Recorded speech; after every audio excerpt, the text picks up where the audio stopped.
Assalamualaikum warahmatullahi wabarakatuh.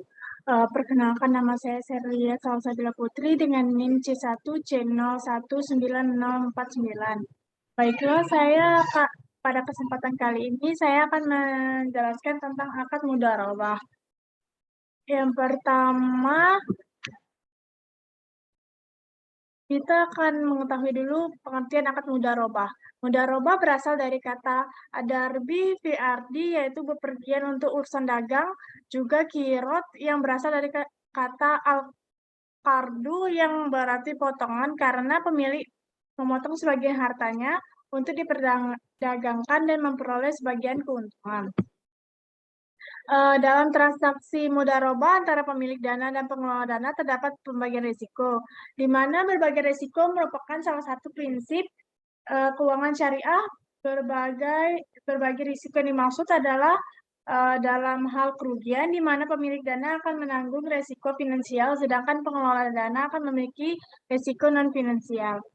Hal ini selaras dengan hadis Nabi Muhammad yang diriwayatkan oleh Ali RA, yaitu pungutan itu tergantung pada kekayaan, sedangkan laba gantung pada apa yang mereka sepakati bersama. Selanjutnya, hikmah dari sistem mudharabah adalah dapat memberikan keringanan kepada manusia. Terkadang ada yang sebagian orang yang memiliki harta tetapi tidak mampu untuk membuatnya menjadi produktif. Selain itu, ada juga orang yang tidak memiliki harta tetapi mempunyai kemampuan untuk memproduktifkannya, sehingga dengan akad mudharabah kedua belah pihak dapat mengambil manfaat dari kerjasama yang terbentuk. Pemilik dana mendapatkan manfaat dengan pengalaman pengelola dana, sedangkan pengelola dana dapat memperoleh modal yang kerja sehingga dapat tercipta kemaslahatan dan kesejahteraan umat.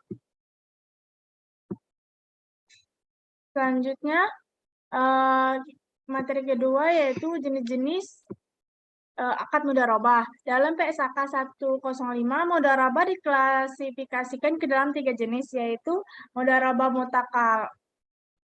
mutalakoh, mudharabah muqayyadah, dan mudharabah musyatarakah. Selanjutnya, mudharabah mutlakoh adalah mudharabah di mana pemilik dana memberikan kebebasan kepada pengelola dana dalam pengelolaan investasinya. Mudharabah ini disebut juga investasi tidak terikat. Selanjutnya, mudharabah muqayyadah. Ada mudharabah di mana pemilik dana memberikan batasan kepada pengelola antara lain mengenai dana, lokasi, cara, dan atau objek investasi atau sektor usaha, misalnya tidak mencampurkan dana yang dimiliki oleh pemilik dana dengan dana lainnya, tidak menginvestasikan dananya pada transaksi penjualan cicilan tanpa penjamin, atau mengharuskan pengelola dana untuk melakukan investasi sendiri tanpa melalui pihak ketiga. Mudharabah jenis ini disebut investasi tidak terikat. Selanjutnya, mudharabah mustarakah adalah mudharabah di mana pengelola dana menyertakan modal atau dana dalam kerjasama investasi, di mana di awal kerjasama akad yang disepakati adalah akad mudharabah dengan modal 100% dari pemilik dana. Setelah berjalan operasi usaha dengan mempertimbangkan tertentu dan kesepakatan dengan pemilik dana, pengelola dana ikut menanamkan modalnya dalam usaha tersebut. Jenis mudharabah ini sering disebut perpaduan antara akad mudharabah dan akad musyarakah. Selanjutnya, rukun dan ketentuan syariah akad mudharabah. Rukun mudharabah ada 4, yaitu pelaku yang terdiri atas pemilik dana dan pengelola dana. Objeknya berupa modal yang kerja, serta ada ijab kabul atau serah terima, dan misbah keuntungan.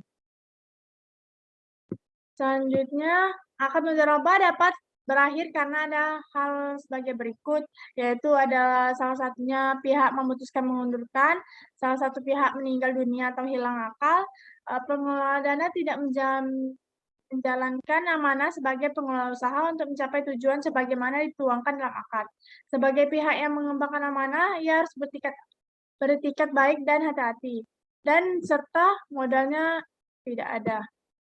Selanjutnya, akuntansi untuk pemilik dana. Dana mudharabah disalurkan oleh pemilik dana diakui sebagai investasi mudharabah pada saat pembayaran kas atau penyerahan aset non-kas pada pengelola dana. Kemudian pengukuran investasi mudharabah, terus investasi mudharabah dalam bentuk kas diukur sebesar jumlah yang dibayarkan, Kemudian investasi mudharabah dalam bentuk aset non-cash diukur sebagai nilai wajar aset non-cash pada saat penyerahan. Nilai dari investasi mudharabah dalam bentuk aset non-cash harus disetujui oleh pemilik dana dan pengelola dana pada saat kontrak. Selanjutnya, pengelola dana mengungkapkan transaksi mudharabah dalam laporan keuangan yang terkait tentang isi kesepakatan utama mudharabah seperti porsi dana, pembagian hasil usaha, aktivitas usaha mudharabah, dan lain-lain.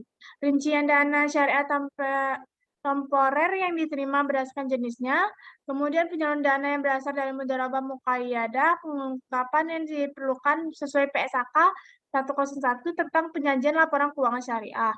Kemudian khusus untuk akad mudharabah muqayyah dengan pola channeling, maka dana untuk jenis seperti ini akan dilaporkan off balance sheet.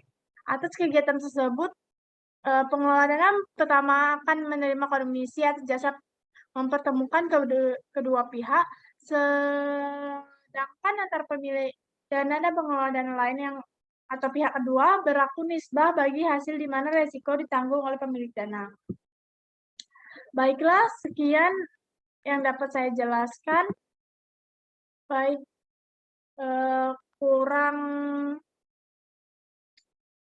lebih dan kurangnya saya minta maaf. Wassalamualaikum warahmatullahi wabarakatuh.